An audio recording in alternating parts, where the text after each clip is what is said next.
Hare Krishna, Krishna Krishna Hare Hare, Hare Rama, Rama Rama, Hare Hare. Hare Krishna, Krishna Krishna Hare Hare, Hare Rama, Rama Rama, Hare Hare. Hare Krishna, Krishna Krishna Hare Hare, Hare Rama, Rama Rama, Hare Hare. Hare Krishna, Krishna Krishna Hare Hare, Hare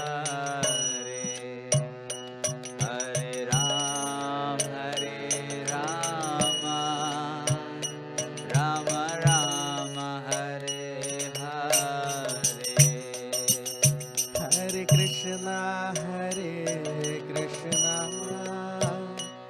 Krishna Krishna Hare Hare, Hare Rama, Rama Rama, Hare Hare. Hare Krishna, Krishna Krishna Hare Hare, Hare Rama, Rama Rama, Hare Hare. Hare Krishna, Krishna Krishna Hare Hare, Hare Rama, Rama Rama,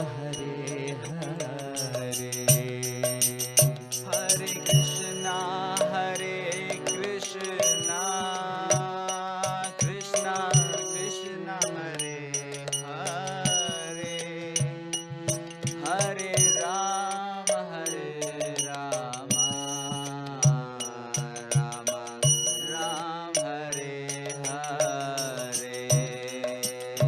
Jaya Radha Madhava, Jaya Kunja Vihari, Jaya Gopi Jana Vallabha, Jaya Girivaradhari. Jai Radha Madhava, Jai Kunja Vihari, Jai Gopi Jana Vallabha, Girivaradhari. Jaya Radha Madhava, Jaya Kunja Vihari, Jaya Gopi Jana Vallabha, Jaya Girivaradhari.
Krishna Hare Hare Hare Rama Hare Rama Rama Rama Hare Hare Hare Krishna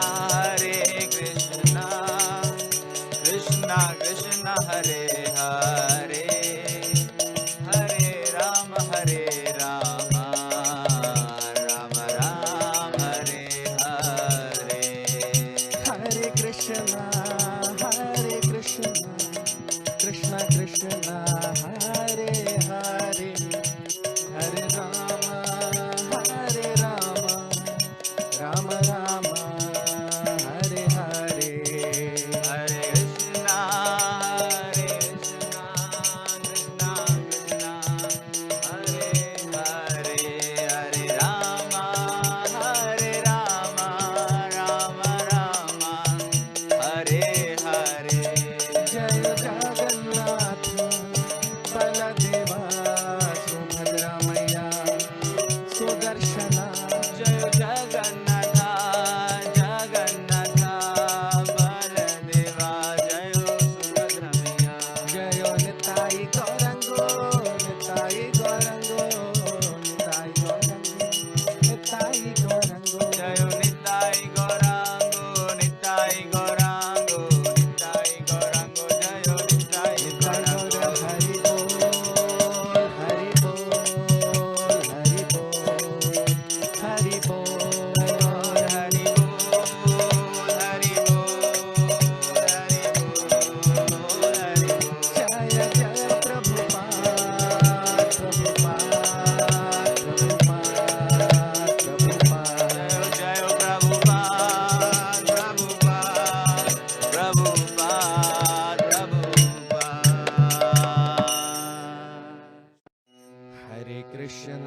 Hare Krishna Krishna Krishna Hare Hare Hare Ram Ram Ram Hare Hare Hare Krishna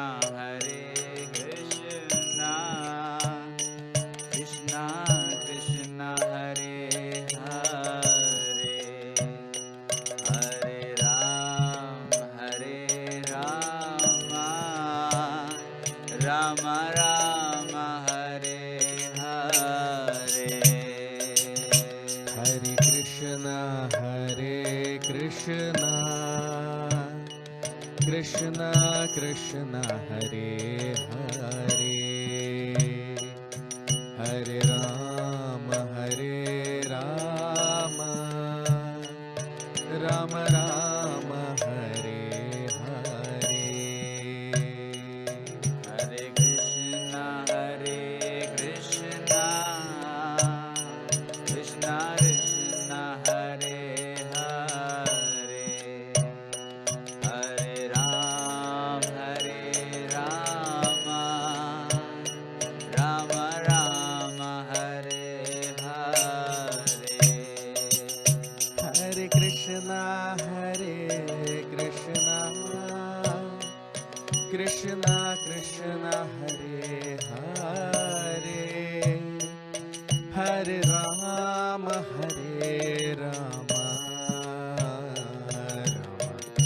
Ram Hare Hare Hare Krishna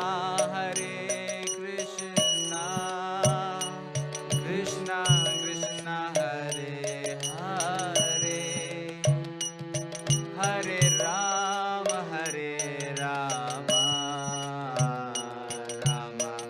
Ram Hare Hare Hare Krishna Krishna Krishna Hare Hare Hare Ram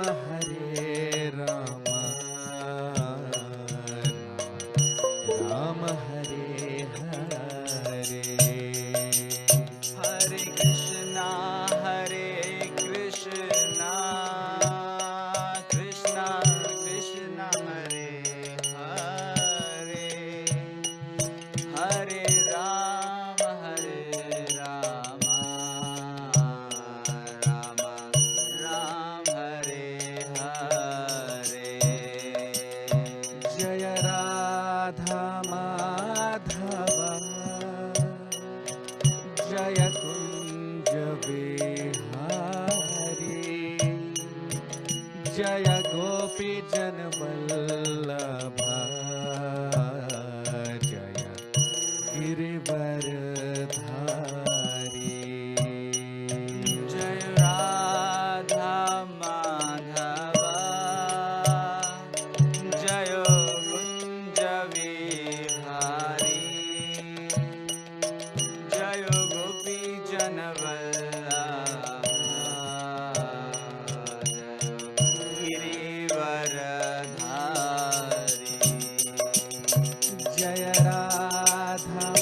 Krishna.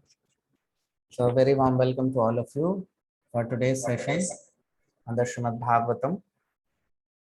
And today we'll be starting with the 21st shloka of the 7th chapter of the first canto of Srimad Bhagavatam. And before starting, we'll start our session with the prayers. Om Namo Bhagavate Vasudevaya. Om Namo Bhagavate Vasudevaya. Om Namo Bhagavate Vasudevaya.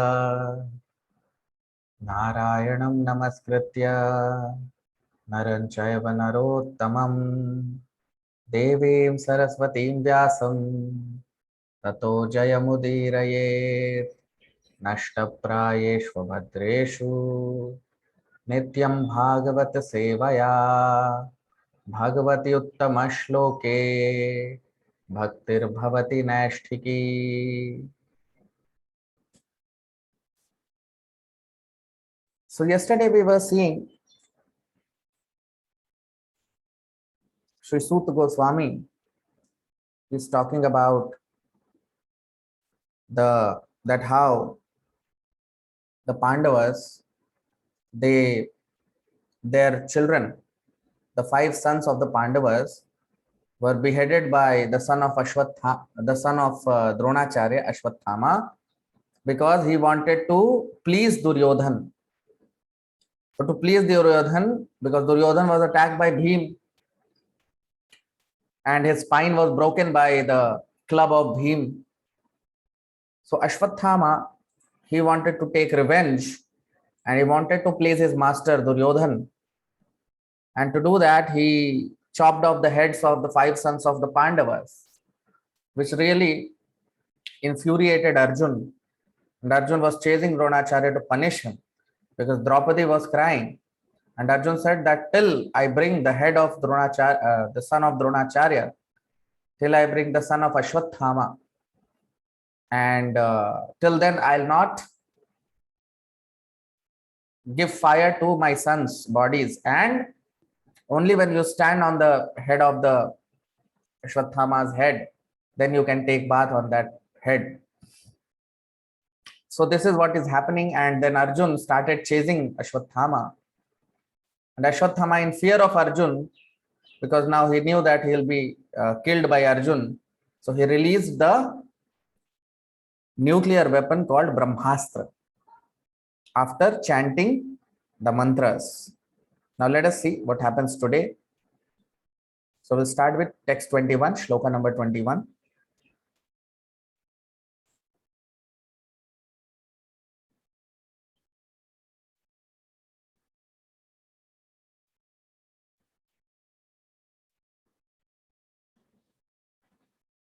Tatah pradushkritam tejah प्रचंडम सर्वतो दिशम प्राणापदम अभिप्रेक्ष्य विष्णुर्जिष्णुरुवाचः ततः प्रादुष्कृतं तेजः प्रचंडम सर्वतो दिशम प्राणापदम अभिप्रेक्ष्य विष्णुं जिष्णुरुवाचः. Translation. Thereupon a glaring light spread in all directions, and it was so fierce that Arjun thought his own life in danger, and so he began to address Lord Sri Krishna. So now his life was in danger from Arjun, but then Ashwathama released this Brahmastra weapon. Tatah pradushkritam tejaha, and the tejaha,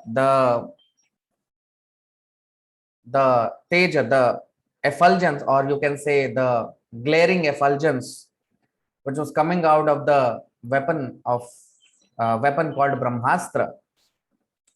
Prachandam sarvato disham. It was spreading in all the directions. It was spreading in all the directions. And prana padam abhipreksha. And Arjun thought that now his own life will be in danger.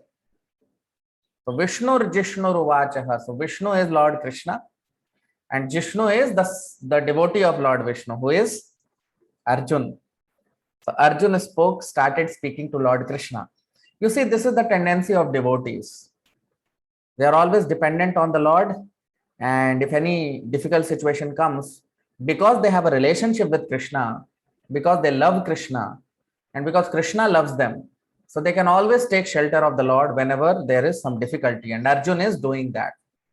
Now let us see what Arjun says.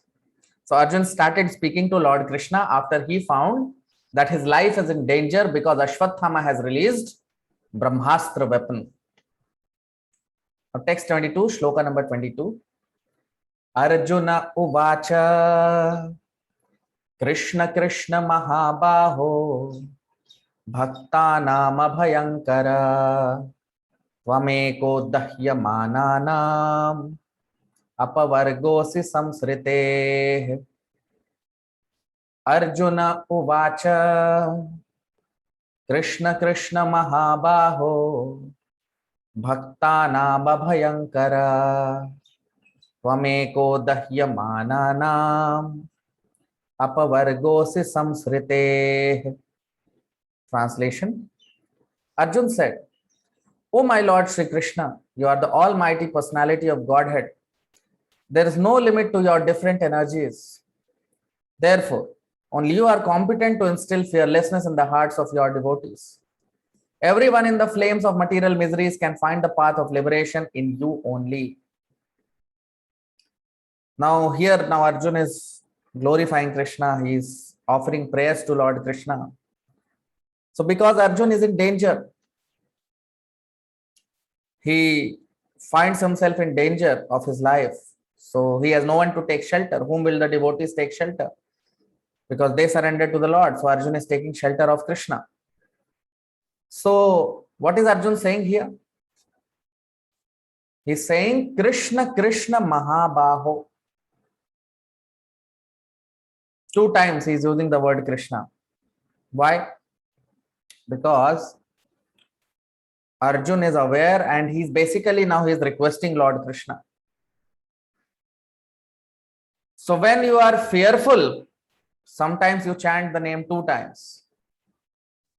And not only that, he is glorifying Krishna. So what is he saying? Krishna Krishna Mahabaho. Oh my dear Lord Krishna, you are the supreme personality of Godhead, Mahabaho.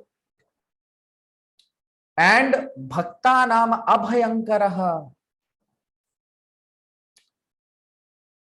Because of you, Bhaktanam, the devotees, Bhakta, Abhayankara, they become fearless. Because of you, your devotees become fearless. You instill fearlessness in the hearts of devotees. Tvam eko dahyamananam. And Tvam ekaha, you are only one, you are the Supreme Lord and you are one. Dahyamananam, and you are the one who Dahyamananam. This material world is compared to Dahyamananam. Dahyamananam means as a place where there is lot of suffering. Dahya means to burn. So this material world is compared in the Vedic scriptures to a burning fire, a forest fire, a blazing fire. So Dahyamananam, Apavargo. So if you remember, we discussed this Apavarga in one of the shlokas, in one of the sessions. What is Apavarga? Pavarga means pa, pha, ba, bha, ma. Right? In Hindi, in Devanagari, when we write in Hindi, we say pa, pha, ba, bha, ma. Ka, kha, ga, gha, nga. Cha, cha, ja, ja, ya. Ta, tha, da, dha, na. Ta, tha, da, dha, na. And pa, pha, ba, bha, ma. So pa, pha, ba, bha, ma is called Pavarga, material existence. It's called Pavarga. Pavarga means material existence. This material world is called Pavarga. Why Pavarga? Because Pa means Parishram, hard work. People work so hard. And because of hard work, Pa, they develop foam in their mouth. They develop foam in their body. Fa means too much of hard work produces foam. Unnecessary hard work produces foam. Ba means Vyarthata. Vyarthata means the blazing fire of material existence and the distress that a person undergoes because of that. A distressful situation, anxiety, always in anxiety. And Bha means Bhai, fear. Fear of what? Ma, Mrityu. So Pa, Pha, Ba, Bha, Ma. That is called Pavarga. Now what is Apavarga? Apavarga means which is opposite of Pavarga. So Pavarga means material existence. Apavarga means spiritual existence or liberation. So Arjun is saying, Tvam eko dahyamana nam apavargo se samsrite. But my dear Lord, you are the only person who can provide liberation to his devotees. From this, liberation from where? Samsrite. Samsrite means this material world. Sansar comes from the word sansrite. The word sansrite means sansar, this material world. So you are the only person who can deliver us from this material world. Arjun, he has already experienced this misery in the battlefield of Kurukshetra, in the Bhagavad Gita, in the Mahabharata. And now again misery is there, and whom to go to? So Arjun is going to Krishna. Right? He is surrendering to Krishna. So this material world is compared to Dahyamanana. This material world is compared to a burning fire. And if you want to become free from this burning fire, suppose if there is a fire in the forest, no human endeavor can put off the fire. The only way to put off the fire is when rainfall comes. So how does rainfall come? Through the mercy of the Lord. So it is mentioned in the Vedic scriptures, in the Mangala Arati prayers, we chant that Sansara Dava Nalalidha Loka Tranaya Karunya Ghana Ghanatvam. So how do you receive the mercy of the Lord? So the mercy of the Lord is received through the agency of, through the mercy of the spiritual master. Spiritual master is the person who, because of whom we receive mercy of Krishna. So when mercy of Krishna comes, like when rainfall comes, the forest fire is put off. It is extinguished. Similarly, when mercy of spiritual master comes, through the, mercy of Krishna flows through the spiritual master. So when mercy of Krishna flows through the agency of the spiritual master, then this blazing fire of material existence where we are living, it becomes extinguished. We get liberation. So Arjun, his spiritual master is directly Lord Krishna, right? So a spiritual master, through Krishna, he directs the devotee through the agency of the spiritual master, and in this way our blazing fire of material existence is extinguished, and the path to liberation is illuminated.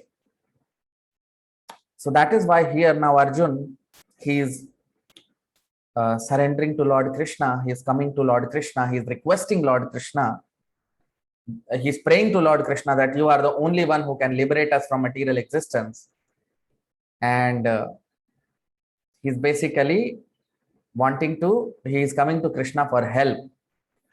Now text 23, shloka number 23. Tvamadyah purushah shakshad Ishwarah prakrteh parah Mayam yudasya chikshaktya Kaivalye sthita atmani. Tvamadyah purushah sakshad Ishwarah prakrteh parah Mayam yudasya chikshaktya Kaivalye sthita atmani. Translation: you are the original personality of Godhead who expands himself all over the creations and is transcendental to material energy.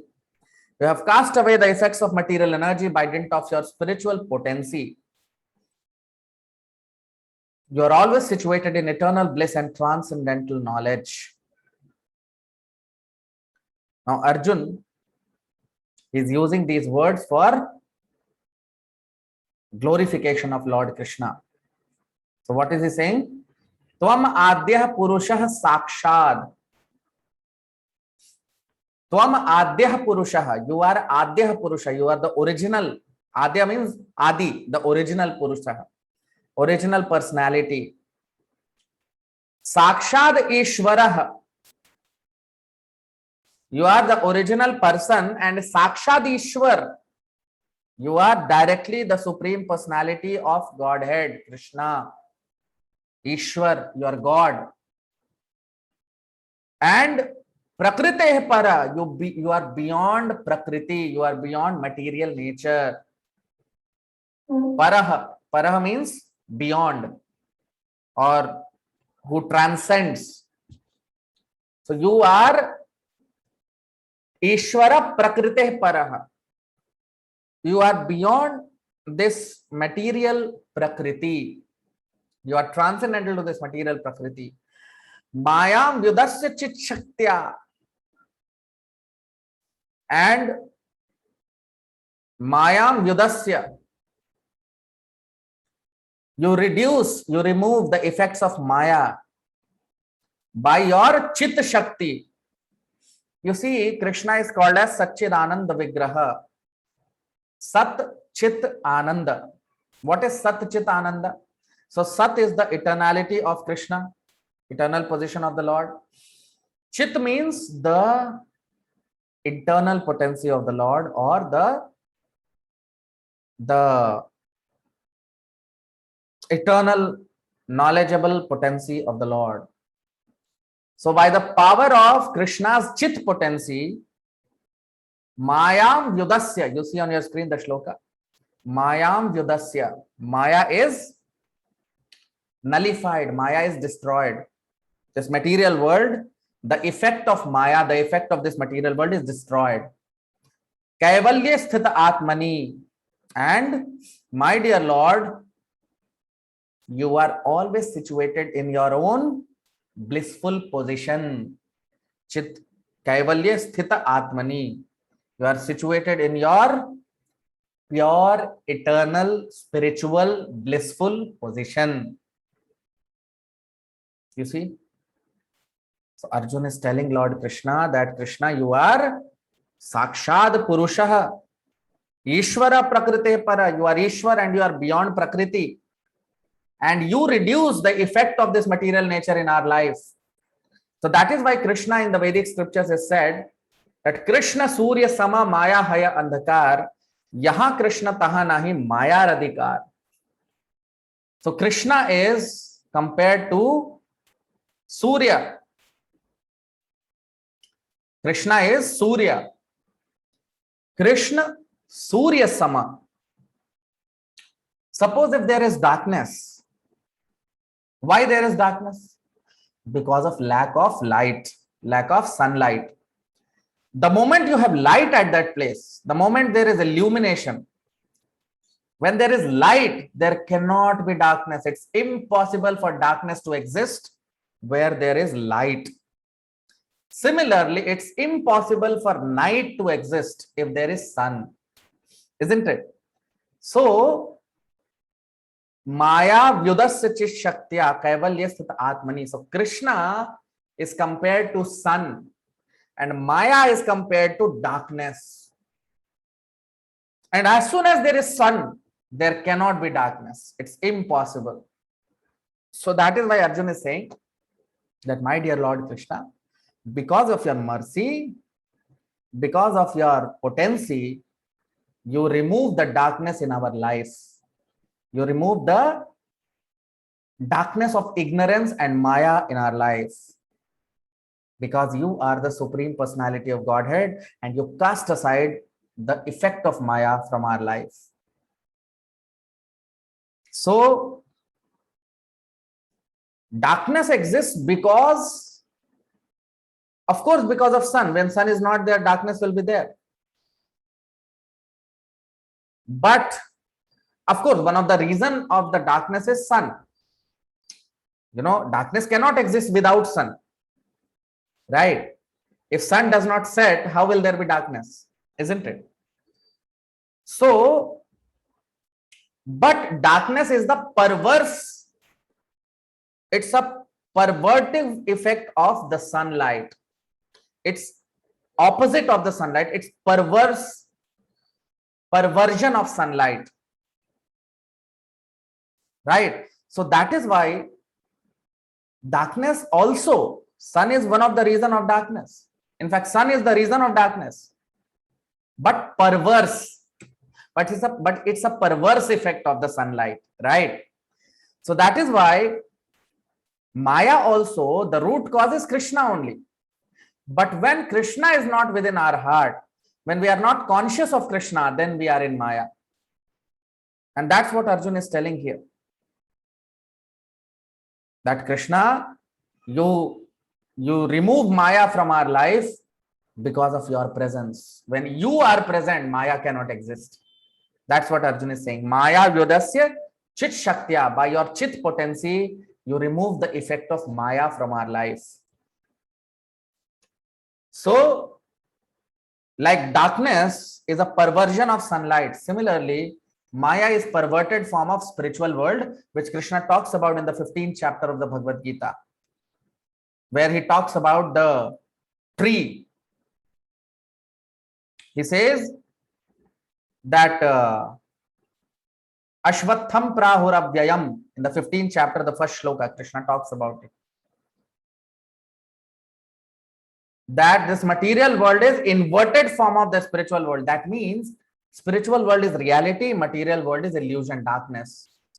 So whatever is there in the spiritual world, that is all there in the material world. But material world is not real. It is temporary. It is not eternal truth. It is temporary truth. So if there is variegatedness in material world, variegatedness must exist in the spiritual world also. Variety.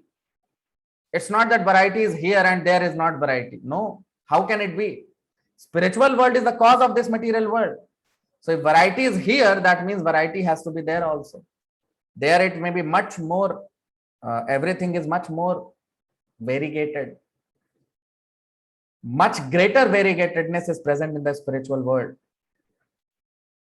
So that is why now here Arjuna is glorifying Krishna, is telling Krishna that you are the person who removes Maya from our life. You remove the effect of Maya from our life and you are situated in your supreme eternal spiritual position. Now text 24, shloka number 24. Sa eva jiva lokasya maya mohita chetasah vidhatse svena viryena shreyo dharmadi lakshanam. Sa eva jiva lokasya maya mohita chetasah vidhatse svena viryena shreyo dharmadi lakshanam. Translation. And yet, though you are beyond the purview of the material energy, you execute the four principles of liberation characterized by religion and so on for ultimate good of the conditioned souls. So now Arjuna is revealing all the knowledge he has gained in the Bhagavad Gita here to glorify Krishna. So what is he saying?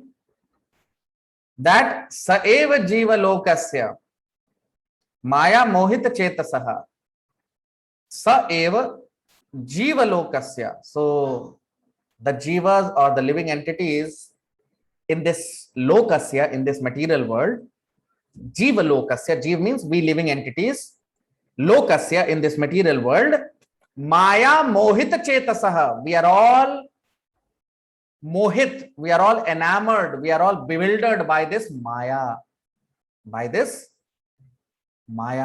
material energy. We are all bewildered by this material energy.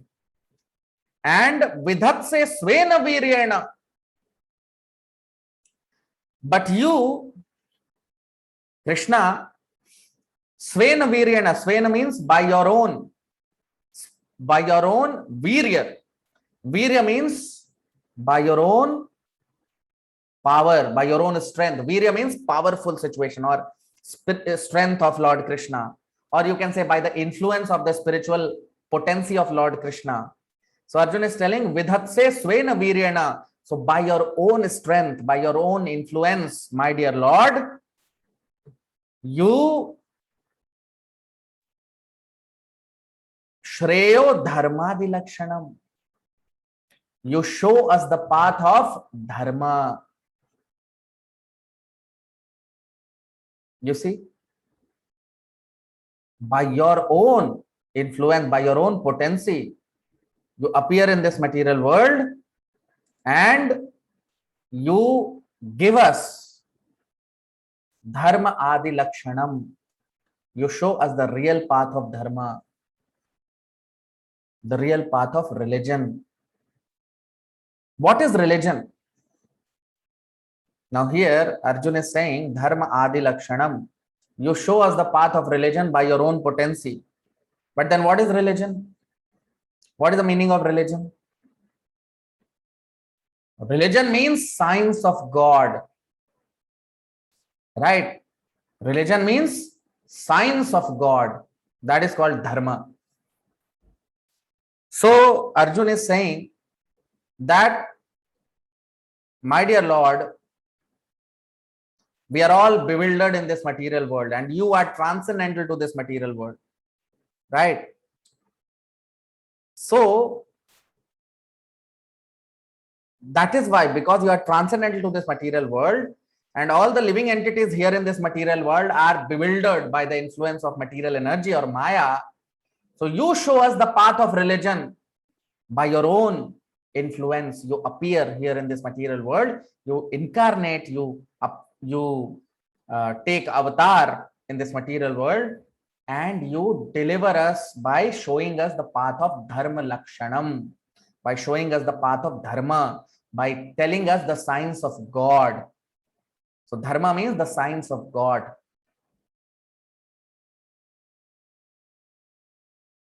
So Arjuna is giving the reason why the Lord appears in this material world. The purpose of the Lord's appearance in this material world. Many a times people say, those who are atheistic people, those who don't know anything about God, they say, they think or they say that why will the Lord appear in this material world? The answer is, why will the Lord not appear within this material world? Can you bind the Lord by your useless logics? No. He has a reason. If Lord does not appear, how will dharma exist? Who will tell us what is right, what is wrong? Who will tell us what is truth, what is false? Who will tell us? So it's the Lord who, because it's his creation, so he gives the principles of dharma. And that is the purpose. What is the use of dharma? What is the use of dharma? Dharma means science of God. So what is the use? The use is that when you understand the science of God, you will go back to God. You will go back to Krishna. So the Lord comes to reclaim the fallen souls back with him to the spiritual world. He appears so that he can reclaim all of us. He can take all of us back with him. That is the whole purpose of the Lord's avatar.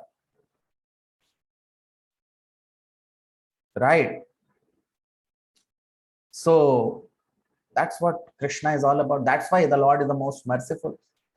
Although we have come here rejecting the Lord's authority, but still Lord is so merciful. He is so kind that still he appears to take us back with him. He enacts his beautiful Leela and he shows us superhuman activities so that we all get attracted by his beautiful Leelas and we all desire that I want to go back to Krishna. That is the whole purpose of appearance of the Lord in this material world. And that is why he gives Dharma Adi Lakshanam. That is why he gives us the signs of Dharma, signs of God. Now text 25, shloka number 25. Tathayam chavataraste bhuvo bharajihirshaya swanam chananya bhavanam anudhyanaya chasakrit. Tathayam chavataraste bhuvo bharajihirshaya swanam chananya bhavanam anudhyanaya chasakrit. Translation: thus you descend as an avatar incarnation to remove the burden of the world and to benefit your friends, especially those who are your exclusive devotees and are wrapped in meditation upon you. You see, now what is Arjun telling about Krishna? Now, this is what Arjun has learned in the Bhagavad Gita, and that's what he's telling here. So in gist, he's giving the purpose of the Bhagavad Gita, Arjun. He's giving the gist synopsis of Bhagavad Gita here. So what is he saying? Tathayam chavataraste, my dear Lord. That is why, tatha ayam. That is why, ayam cha avataras. That's why you have taken this avatar. You have appeared as an avatar. That's avatar means, avatar does not mean incarnation or reincarnation. No. Incarnation is not the right word to understand what is the meaning of avatar, because every Sanskrit word does not have Hindi equivalent or English equivalent. So avatar actually means to descend down from up, to descend down. That is called avatar. So Arjun is telling that, my dear Lord, that's why you descend in this material world. Bhuvo bhar jihirshaya, to remove the bhar. Bhar means burden. Bhuvo means earth, Mother Earth. So you remove the burden of this material world. To remove the burden of this material world, to remove the burden of this earthly planet, you appear as avatar. Swanam chananya bhavana. And when you do this, why you do this? For your swanam. Swan means your friends. And cha ananya bhavanam, and those who are your pure devotees. Ananya bhav, those who love you from within the heart, your pure devotees. So you appear for your friends and for your pure devotees. Anudhyanaya chasakrit, because to satisfy them, to deliver them, you appear in this material world. So is the Lord partial? Is the Lord partial, that he comes only for his friends and devotees? No. Krishna is equal to everyone. But like a high court judge or a supreme court judge, he is equal to everyone. But someone he punishes, someone he rewards. So he is not partial. But of course, according to the work of a person, he will be rewarded or punished. So similarly, we have a choice. Either we can become devotees or we can become demons. So if we become devotees, Krishna will love us. If we become demons, Krishna will chastise us. So it's not, Krishna is not partial. We have to decide what reciprocation we want from Krishna. If we want to be punished by Krishna, become demons. If you want to be loved by Krishna, become his devotee. Right? So Krishna is not partial. And his relationships are not material relationships. It's all spiritual. So Krishna appears for his friends and devotees. So they are all spiritual relationships. The relationship with Krishna and his devotee is spiritual, eternal, and the relatives or friends of Krishna are also eternal, and they are all in love with Krishna. So Krishna appears to deliver them. That is the whole purpose of avatar. Otherwise, what is the need of Krishna coming here? There is no need, no. Why he will come? But it's his duty, because we are all his part and parcel, because he loves us. That is why, as a part of loving relationship, because Krishna loves all of us, that's why he comes to show us the path of dharma, to show us, to take us back with him. This is the whole purpose. So we'll stop here today. We'll again meet in the next session and we will continue our discussion on the Bhagavad Gita, on the Srimad Bhagavatam 7th canto, 1st canto, 7th chapter. Thank you so much. Hare Krishna.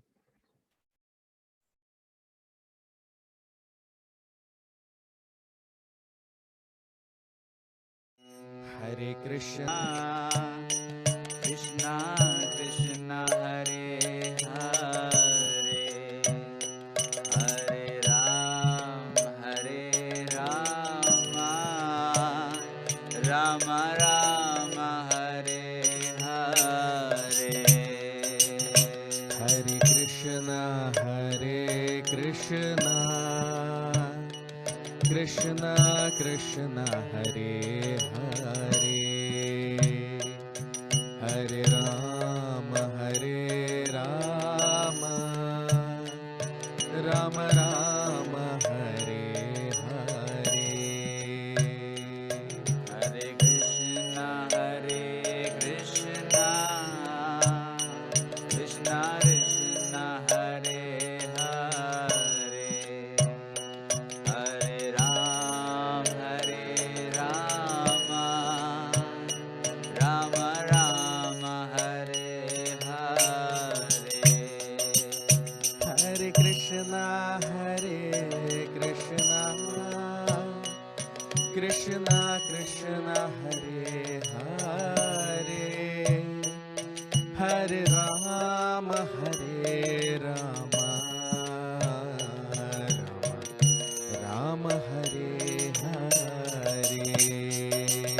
Hare Krishna, Hare Krishna, Krishna Krishna, Hare Hare, Hare Rama, Hare Rama, Rama Rama, Hare Hare. Hare Krishna, Hare Krishna, Krishna Krishna, Hare Hare, Hare Rama, Hare Rama, Rama Hare Hare. Hare Krishna, Hare Krishna, Krishna Krishna, Hare Hare, Hare Rama, Hare Rama,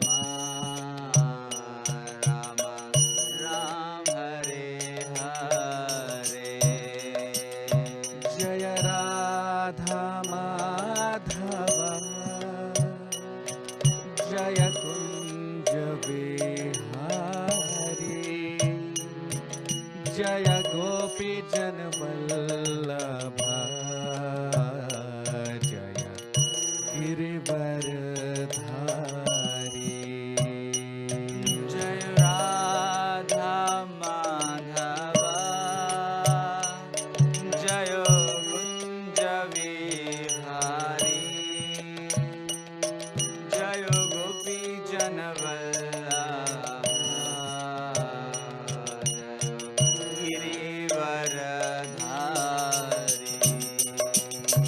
जय राधा माधवम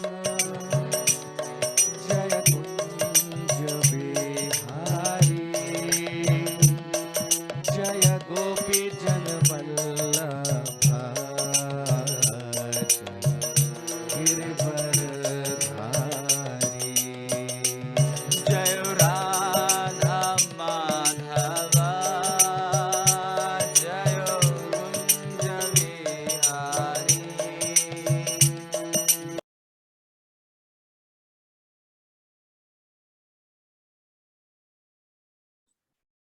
हरे कृष्णा। आप सबका बहुत बहुत स्वागत, हार्दिक अभिनंदन आज के भागवत के सत्र में। और आज हम 7वें अध्याय के 21वें श्लोक से अपनी चर्चा को शुरू करेंगे, भागवत पुराण के पहले स्कंद के। और सबसे पहले प्रार्थना के साथ अपने सत्र की शुरुआत करेंगे। ओम नमो भगवते वासुदेवाय।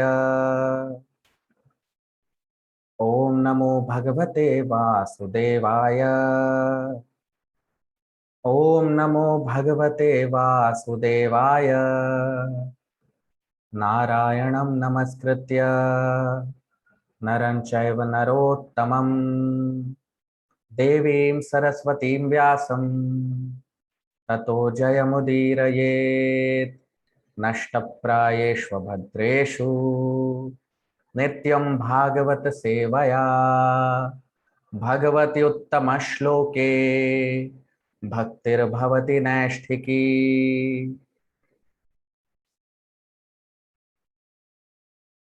तो कल हमने देखा था कि किस तरह से जो भीम और दुर्योधन के बीच का युद्ध है, और दुर्योधन की जंघा जो है वो भीम के गदा के वार से टूट गई और दुर्योधन मूर्छित होके गिर पड़ा। और उसके बाद अश्वत्थामा वो बदला लेने के लिए और दुर्योधन को, अपने स्वामी को प्रसन्न करने के लिए, उसने पांडवों के 5 पुत्रों के सर को धड़ से अलग कर दिया और उन 5 के सर को दुर्योधन के पास लेके गया। लेकिन दुर्योधन को यह बात अच्छी नहीं लगी और उसके बाद अर्जुन बहुत ही क्रोधित होके अब अश्वत्थामा के पीछे वो उसको मारने के लिए अर्जुन आगे बढ़ा। और जब अर्जुन आगे बढ़ा मारने के लिए तो अश्वत्थामा, चूंकि उसे अपने प्राण की रक्षा करनी थी, तो उसने भयभीत होकर ब्रह्मास्त्र छोड़ दिया। जबकि उसे यह पता नहीं था कि ब्रह्मास्त्र वापस कैसे लिया जाए, तो उसने ब्रह्मास्त्र जो था वो उसने छोड़ दिया मंत्रों के उच्चारण के बाद। और उसके पास कोई चारा नहीं था। और अब देखते हैं आज 21वें श्लोक से क्या होता है। तो 21वां श्लोक, ततः प्रादुष्कृतं तेजः प्रचंडं सर्वतो दिशं प्राणापदमभिप्रेक्ष्य विष्णुं जिष्णुरुवाचः।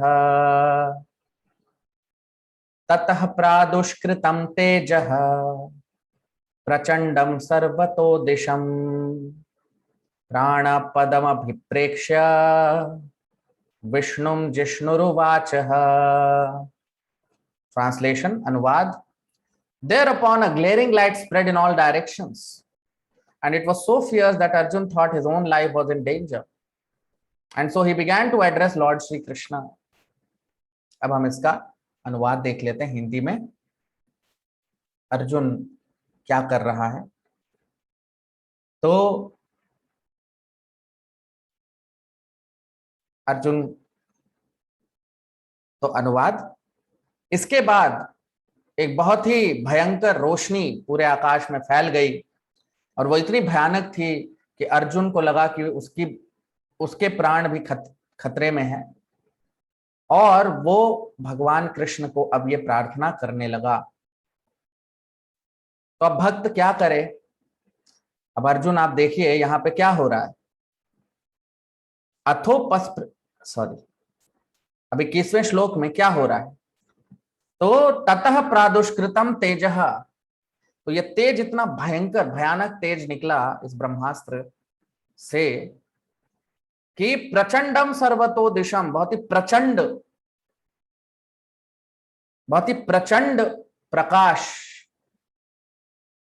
तेज इस ब्रह्मास्त्र से निकला और उसने पूरे सर्वतो दिशम, सारी दिशाओं में वो फैल गया आकाश में। प्राणापदम अभिप्रेक्ष्य, और अर्जुन को अब ये पता चल गया कि उसका भी प्राण खतरे में है। और फिर अर्जुन क्या करता है। विष्णुम जिष्णुरुवाच, विष्णु मतलब भगवान कृष्ण, जिष्णु मतलब अर्जुन। तो अब अर्जुन भगवान कृष्ण से बोलना शुरू कर रहा है। तो अब क्या करे। अब एक भक्त क्या करे जब इस तरह की अवस्था पैदा हो जाए। तो भक्त के पास और कोई उपाय है नहीं, वो भगवान का शरण लेना पड़ेगा। तो अर्जुन अब भगवान का शरण ले रहा है और भगवान से अब बोलना शुरू कर रहा है, क्योंकि भक्त जो हैं वो सिर्फ भगवान पे ही निर्भर करते हैं और उन्हें पता है कि उनके अलावा किसी और पे निर्भर नहीं करना चाहिए, नहीं कर सकते, क्योंकि वास्तविक रक्षा तो भगवान ही कर सकते हैं। और अर्जुन ने ये भगवत गीता में महाभारत युद्ध के दौरान इन सारी बातों को देखा था उसने। तो अब अर्जुन भगवान के सामने अब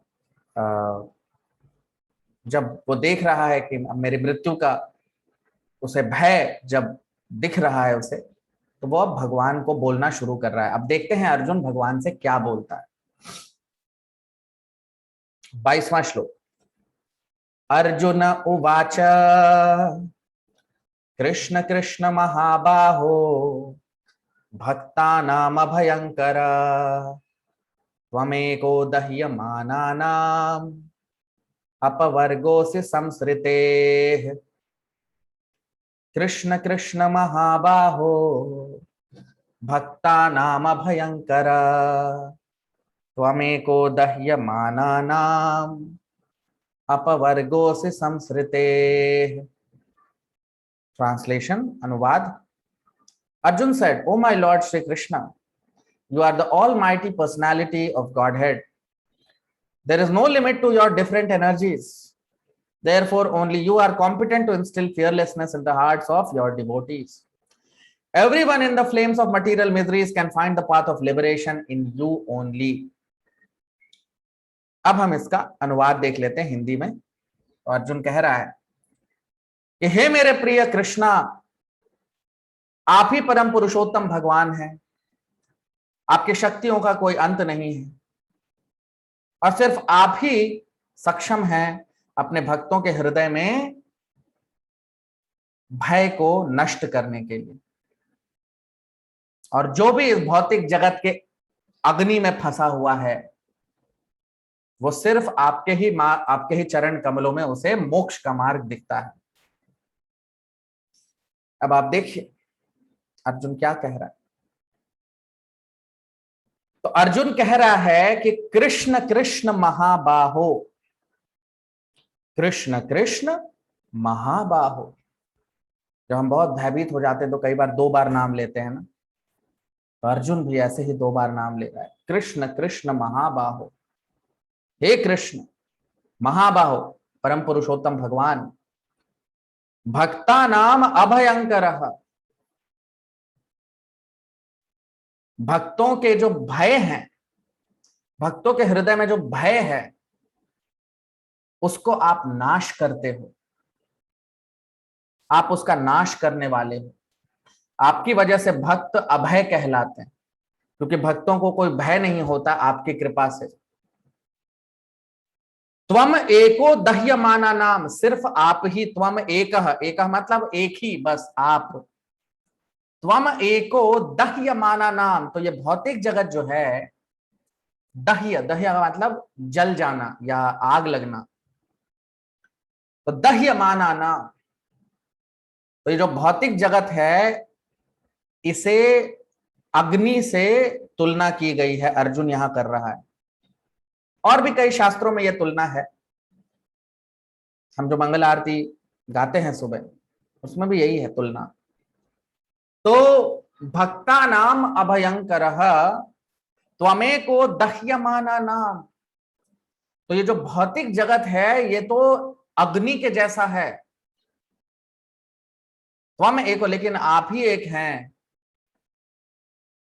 दह्यमाना नाम अपवर्गोसि संसृते, आप इस पवर्ग को अपवर्ग बना सकते हैं और इस संसार से हमें मुक्त कर सकते हैं।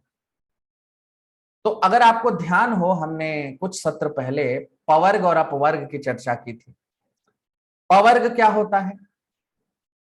तो देवनागरी में जब हम हिंदी में लिखते हैं तो उसकी जो वर्णमाला है वो इस तरह है, क ख ग घ अंग च छ ज झ ञ त थ द ध न ट ठ ड ढ न और प फ ब भ म, है ना। तो इस भौतिक जगत को पवर्ग कहते हैं। पवर्ग क्यों कहते हैं? क्योंकि प का मतलब होता है परिश्रम। जरूरत नहीं है, कोई आवश्यकता नहीं है, लेकिन तब भी पागलों की तरह परिश्रम करना, उसे प कहते हैं, पवर्ग। तो प से परिश्रम, उसके बाद क्या आता है? फ। तो अब फ का मतलब होता है फेन। जब हम आवश्यकता से बहुत ज्यादा परिश्रम करते हैं जिसकी हमें आवश्यकता नहीं है, तो हमारे मुंह में, हमारे शरीर में फोम पैदा, फेन पैदा हो जाता है। जैसे सर्फ में फेन होता है ना, वैसे फेन पैदा हो जाता है। और फिर क्या होता है? प फ ब, तो ब का मतलब व्यर्थता।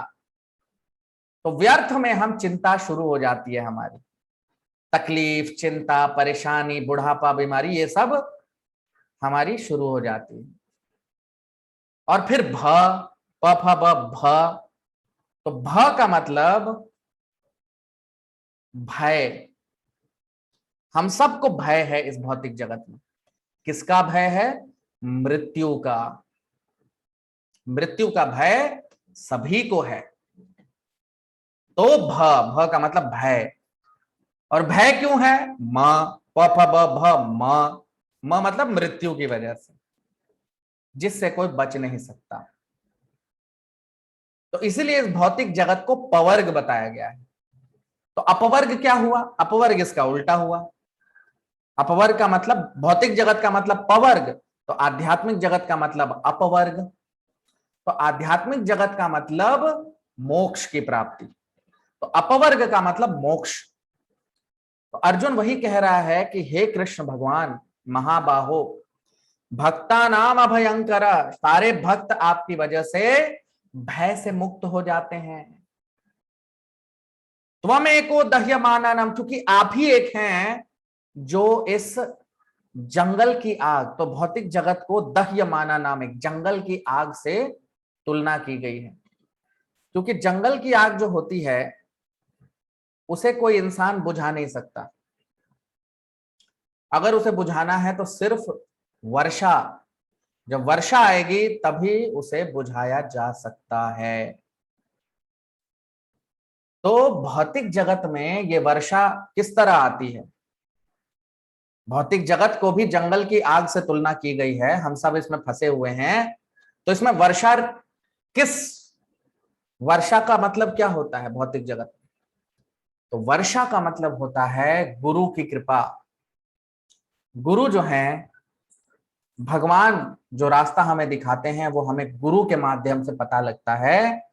और गुरु को कहा गया है प्राप्तस्य कल्याण गुणार्णवस्य, जो भगवान की कृपा हम तक पहुंचाते हैं और जिससे हमारा जो पवर्ग है वो अपवर्ग में बदल जाता है, यानी हमारा जो भौतिक जगत का जो वास है वो खत्म हो जाता है और हम मोक्ष की ओर अग्रसर हो जाते हैं। तो अर्जुन वही कह रहा है कि भगवान आपकी वजह से, क्योंकि भगवान ही कृष्ण अर्जुन के गुरु हैं, वो कह रहा है आपकी कृपा से, आपके वजह से ये जो भौतिक जगत है जो एक भयंकर अग्नि की तरह जल रहा है हमारे लिए, इससे हम मुक्त हो पाते हैं आपकी कृपा से। तो अपवर्गोसी संसृते, संसृते जो है वो संसार शब्द उसी से आया है। तो इस संसृति से हम बाहर आ जाते हैं आपकी कृपा से, आपके प्रसाद से। तो भगवान की कृपा कैसे आती है तो देखते हैं 23वां श्लोक। त्वमाद्यः पुरुषः साक्षात् ईश्वरः प्रकृतिः परः मायां युदस्य चित् शक्त्या कैवल्ये स्थित आत्मनि। त्वमाद्यः पुरुषः साक्षात् ईश्वरः प्रकृतिः परः मायां युदस्य चित् शक्त्या कैवल्ये स्थित आत्मनि। ट्रांसलेशन, अनुवाद।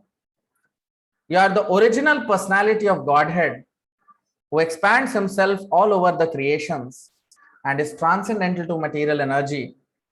You have cast away the effects of the material energy by dint of your spiritual potency.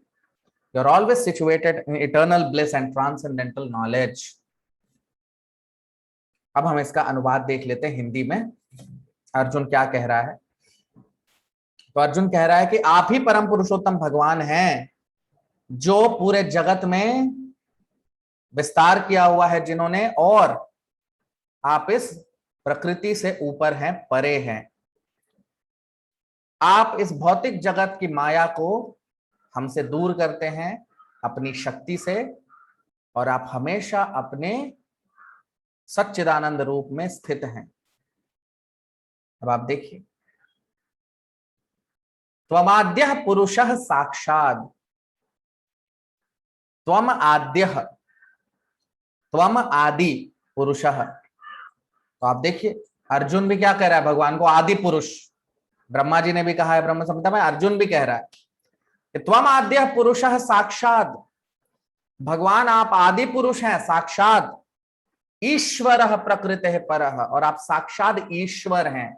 आप देखिए अपने स्क्रीन पे श्लोक, त्वमाद्यः पुरुषः साक्षात ईश्वरः प्रकृतिः परः।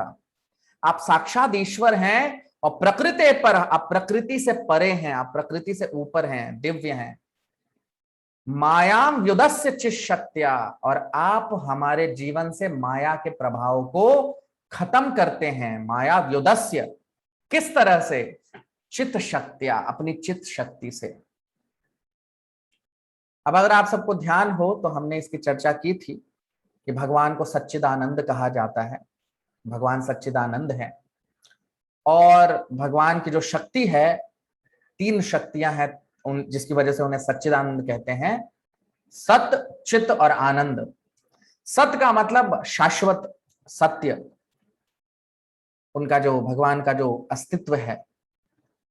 चित्त का मतलब संपूर्ण ज्ञान, और आनंद का मतलब आनंद।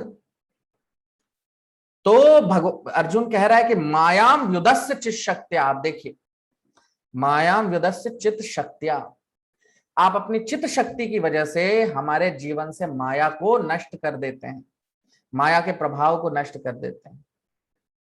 और कैवल्य स्थित आत्मनि, और आप कैवल्य स्थित आत्मनि, आप स्वयं में अपने आनंद में स्थित हैं। आपको किसी की आवश्यकता नहीं, आप परम पुरुषोत्तम भगवान हैं। तो मायाम व्युदस्य चित शक्त्या, तो भगवान को सूर्य से तुलना की गई है। कृष्ण सूर्य हय माया हय अंधकार, यहां कृष्ण तहां नाही मायार अधिकार। तो भगवान कृष्ण को सूर्य से तुलना की गई है और माया को अंधकार से तुलना की गई। तो कहते हैं कि कृष्ण सूर्य समा। अब आप देखिए, अब अगर कहीं पे अगर अंधेरा है तो अंधेरा क्यों है? अंधेरा इसीलिए है क्योंकि वहां पे रोशनी नहीं है। भाई जहां पे रोशनी होगी वहां अंधकार हो सकता है क्या? नहीं हो सकता। जहां भी रोशनी है वहां अंधकार हो ही नहीं सकता। अगर सूर्य है आकाश में तो क्या रात हो सकती है? नहीं हो सकती ना। अगर सूर्य आकाश में है, सूर्यदेव, तो रात नहीं हो सकती। उसी तरह से अगर कृष्ण भगवान हमारे हृदय में हैं, अगर हम भगवत चेतना है हमारी, अगर हम भगवान की सेवा में लगे हुए हैं, अगर भगवान से हम जुड़े हुए हैं, तो माया कभी उसका वास नहीं हो सकता। तो कृष्ण सूर्य समा, कृष्ण जो है वो सूर्य के समान है, और माया हय अंधकार, और माया जो है वो अंधकार के समान है।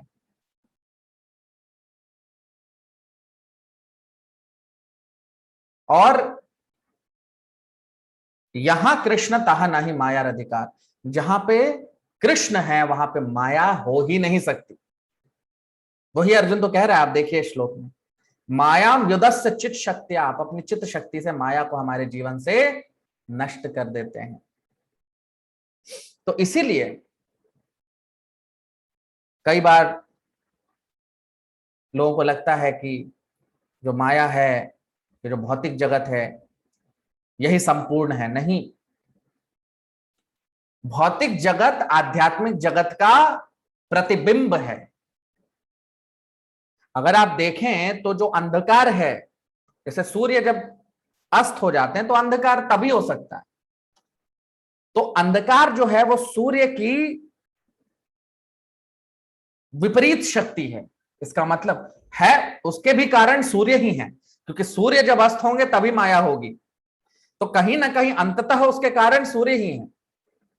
लेकिन माया शक्ति जो है वो सूर्य की जो किरण है या रोशनी है, जो सूर्य की अपनी शक्ति है, जो सूर्य की वास्तविक शक्ति है, जिसे हम रोशनी कहते हैं, उनके प्रभा कहते हैं, उसकी बिल्कुल विपरीत प्रकृति, उसकी बिल्कुल विपरीत शक्ति है ना। किरण जो है उसके बिल्कुल विपरीत है अंधकार। तो सूर्य की किरण जहां नहीं होगी वहीं अंधकार होगा।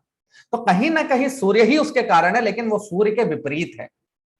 उसी तरह से माया के कारण भी भगवान कृष्ण ही है, लेकिन वो कृष्ण की जो वास्तविक शक्ति है, यानी अंतरंग शक्ति जिसे हम वैकुंठ कहते हैं, उसके बिल्कुल विपरीत है ये जो माया शक्ति है, उसके बिल्कुल उल्टा है। तो अब प्रतिबिंब का मतलब क्या होता है? आप अपने को प्रतिबिंब देखते हैं ना दर्पण के अंदर, मिरर के अंदर। तो प्रतिबिंब का मतलब कि अगर मान लीजिए आप अपना प्रतिबिंब देख रहे हैं कहीं पे, तो भाई आप में जो है वही तो प्रतिबिंब में दिखेगा।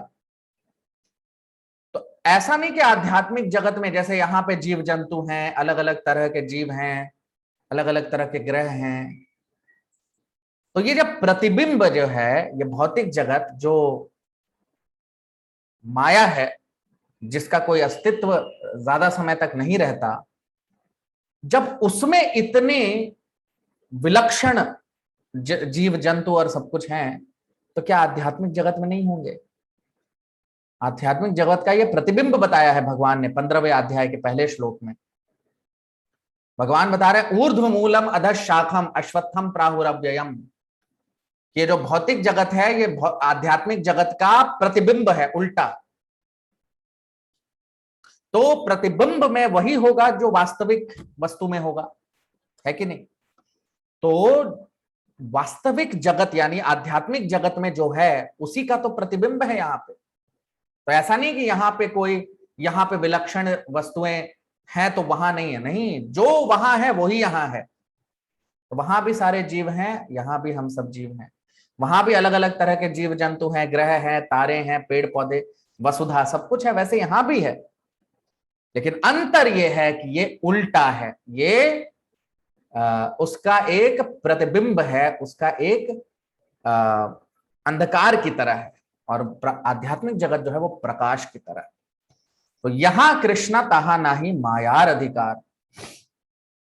तो जहां पे कृष्णा होंगे वहां कभी माया का अधिकार नहीं हो सकता, नहीं हो सकता, वहां माया का वास नहीं हो सकता। तो वही अर्जुन कह रहा है कि भगवान आप हमारे जीवन से इस माया को नष्ट करते हैं अपनी शक्ति से, और आप ही अपने शक्ति में स्थित हैं, अपनी आनंद में आप स्थित हैं। 24वां श्लोक। स एव जीव लोकस्य माया मोहित चेतसः विधत्से स्वेन वीर्येण श्रेयो धर्मादि लक्षणम्।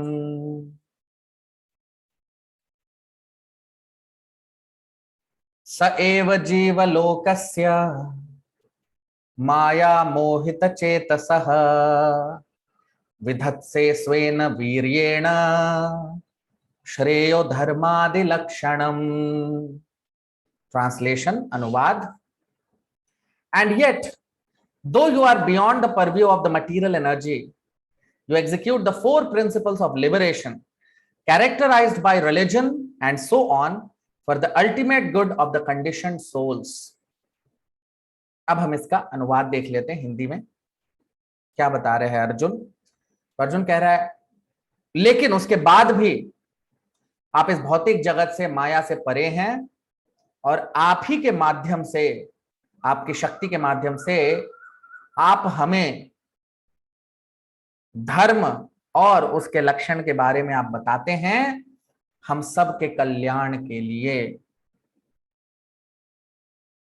बाप देखिए क्या कह रहा है अर्जुन। धर्म का क्या मतलब होता है? धर्म का क्या मतलब होता है? इंग्लिश में कई लोग सोचते हैं रिलीजन का मतलब धर्म होता है, लेकिन ऐसा नहीं है। धर्म का मतलब होता है भगवान का विज्ञान। धर्म का मतलब भगवान का विज्ञान, जो भगवान हमें ज्ञान देते हैं उसे धर्म कहा गया है। इसीलिए सनातन धर्म, क्योंकि भगवान के मुख से निकला है। तो यहां पे अर्जुन कह रहा है स एव जीव लोकस्य। तो इस लोकस्य, लोकस क्या मतलब, ये जो ब्रह्मांड है, स एव जीव, इसमें जितने भी हम लोग जीव हैं, हम सब हैं माया मोहित चेतसः। हम सब माया के द्वारा मोहित है, हमारी चेतना माया के द्वारा हम भ्रमित हैं, मोहित है हमारी चेतना। तो इस जगत में, इस ब्रह्मांड में जितने भी जीव हैं, उनकी चेतना माया के द्वारा ढकी हुई है, मोहित कर ली गई है, भ्रमित कर ली गई है। तो विधत से स्वेन वीर्येण, तो भगवान जो हैं वो आके धर्म आदि, देखिए आखिरी शब्द जो है धर्म आदि लक्षणम, धर्म आदि यानी धर्म का ज्ञान विधत से हम सबको आके देते हैं, इसे चलाते हैं, स्वयं इसको पालन करते हैं और करवाते हैं। क्यों? स्वेन वीर्येण, अपनी शक्ति से इस काम को करते हैं, अपने अवतार लेते हैं। श्रेयो धर्मादि लक्षणम, हम सबके श्रेय के लिए, हम सबके कल्याण के लिए भगवान ये काम करते हैं। तो भगवान इस भौतिक जगत में अपनी कृपा की वजह से प्रकट होते हैं, इसीलिए उन्हें अवतार कहा गया है। अवतार का मतलब ऊपर से नीचे आना। तो भगवान चूंकि आध्यात्मिक जगत से इस भौतिक जगत में आते हैं, इसलिए उन्हें अवतार कहा गया है। और अवतार का क्या लक्ष्य है, क्यों आते हैं भगवान? भाई उनको क्या जरूरत है आने की? उनको कोई आवश्यकता तो है नहीं, वो तो अपने जगत में बिल्कुल संतुष्ट है। पिछले श्लोक में अर्जुन कह रहे हैं कि आप अपने आप में संतुष्ट हैं, तो उन्हें क्या आवश्यकता है यहाँ पे आने की? इस भौतिक जगत में कोई मतलब तो है नहीं यहाँ पे आके, लेकिन है, क्योंकि हम सब उनके अंश हैं और हम सब को वापस लेके जाने के लिए भगवान आते हैं। हम सब को वापस लेके जाना चाहते हैं क्योंकि हम सब उनके अंश हैं और हमारा वास्तविक जो घर है वो वैकुंठ में है। तो भगवान के आने का मुख्य लक्ष्य है कि हमको यहां से वापस लेके जाएं और इसीलिए आके अपनी लीलाओं को करते हैं। अगर भगवान नहीं आते तो हमें कौन बताएगा धर्म क्या है, कौन बताएगा सही क्या है गलत क्या है। इंसान तो अपने मन से कुछ भी सही गलत बना सकता है। अगर भगवान नहीं आएंगे तो हमें कैसे पता लगेगा क्या सही है क्या गलत है। तो ये सृष्टि उनकी है, उन्होंने बनाई है, तो धर्म भी तो वही बताएंगे। तो वही तो अर्जुन कह रहा है आप विधत्से स्वेन वीर्येण श्रेयो धर्मादि लक्षणम। तो भगवान आप अपनी शक्ति से हमें इस अवतार लेते हैं और हमें धर्म आदि यानी धर्म का ज्ञान हमें देते हैं और बताते हैं कि धर्म का पालन कैसे करना है। तो ये ज्ञान देने के लिए, इस धर्म का अनुपालन करने के लिए और करवाने के लिए भगवान इस पृथ्वी पे अवतरित होते हैं, ताकि धर्म के मार्ग को अगर हम पालन करेंगे तो हम भगवान के धाम वापस चले जाएंगे। अब 25वां श्लोक,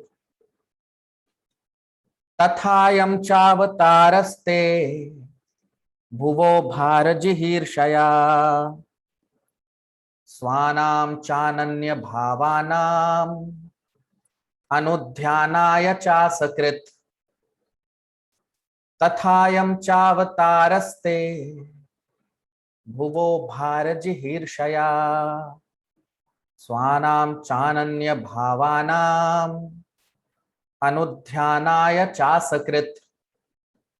ट्रांसलेशन अनुवाद, thus you descend as an avatar incarnation to remove the burden of the world and to benefit your friends, especially those who are your exclusive devotees and are wrapped in meditation upon you.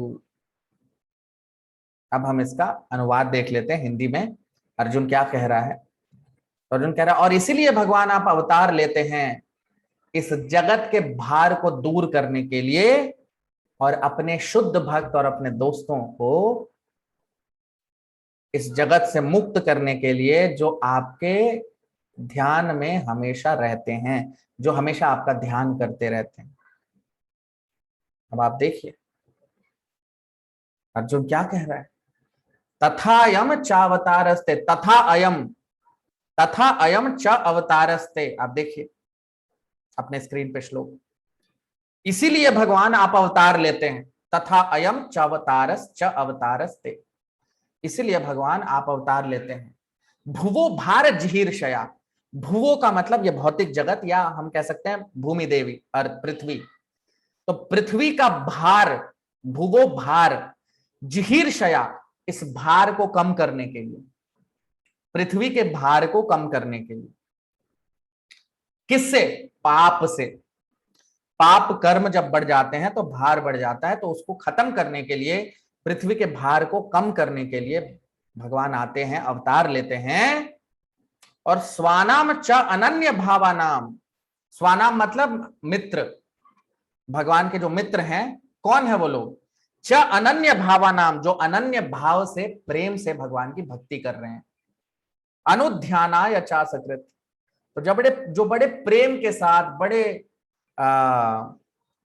भाव के साथ भगवान के ध्यान में लगे हैं, उनकी सेवा में लगे हैं, उनकी भक्ति में लगे हैं, उन्हें कहते हैं अनन्य भावानाम।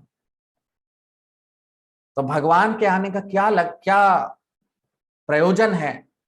तो स्वानाम च अनन्य भावानाम अनुध्यानाय च असकृत, तो अपने शुद्ध भक्तों को इस जगत से मुक्त करने के लिए, वापस ले जाने के लिए भगवान इस पृथ्वी पे आते हैं। अर्जुन कह रहा है यहां पे इस श्लोक में। तो ये भगवान के आने का प्रयोजन है। भाई बिना प्रयोजन के क्यों आएंगे? टाइम पास करने थोड़ी आते हैं। तो आने का प्रयोजन यही है कि उनके जो शुद्ध भक्त हैं, उनके जो मित्र हैं, उनको अपने साथ वापस लेके चले जाएं। तो अब इसका मतलब क्या हुआ कि भगवान पक्षपात करते हैं? जी नहीं। भगवान पक्षपात नहीं करते। जैसे एक सुप्रीम कोर्ट का जो जज है, क्या वो पक्षपात करता है? नहीं। वो किसी को पुरस्कार देता है, किसी को दंड देता है, तो क्या वो पक्षपात कर रहा है? नहीं, वो पक्षपात नहीं कर रहा। वो जिसके जैसे कर्म है उस हिसाब से उसे दंड या पुरस्कार दे रहा है। उसी तरह अगर हम भक्त बनेंगे तो भगवान हमें प्यार करेंगे, अगर हम दानव बनेंगे, असुर बनेंगे, भगवान के विपरीत, जो भगवान ने बताया है भगवत गीता में, उसके विपरीत कर्मों को करेंगे तो हम दंड के भागीदार बनेंगे भगवान के। तो इसीलिए भगवान पक्षपात नहीं करते, वो दंड देते हैं उनको जो उनके विपरीत है, और जो उनके बताए हुए मार्ग पे चल रहा है, जो उनका भक्त है, उसे प्रेम करते हैं, प्यार करते हैं। तो ये अर्जुन यहाँ पे कह रहा है कि भगवान इसी के लिए अवतार लेते हैं ताकि हम सबको यहां से वापस लेके जा सके अपने धाम। तो ये हम देख रहे हैं यहाँ पे। तो आज यहीं अपने सत्र को विराम देंगे। आप सब आए, आप सबका बहुत बहुत धन्यवाद, हार्दिक आभार। अब हम अगले सत्र में इसको चर्चा को आगे बढ़ाएंगे। हरे कृष्णा।